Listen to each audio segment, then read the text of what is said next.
प्रणाम मिथिलावासी।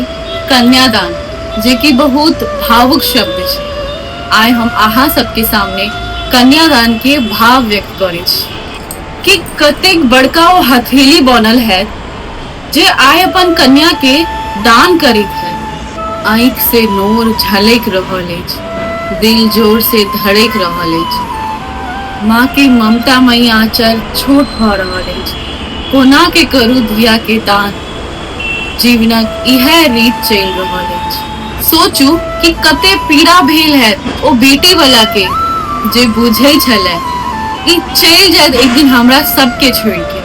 ऐसा पैघ ने कोनो उपहार, बेटी के भेल आइ 16 श्रृंगार। बेटी कानैत इहे सोचि रहल अछि कि कते पैघ हम बोझ छलहुँ जे हमरा अहाँ आइ दान केलहुँ।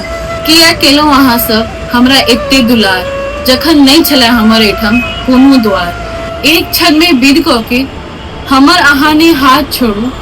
बाबू अहाँ किछ त बाजू, एना अहाँ कॉल नहीं जोड़ू। जे क रहल अछि अपन बेटी के दान, ओकरा से पूछू कतेक पैघ ओ केलक बलिदान।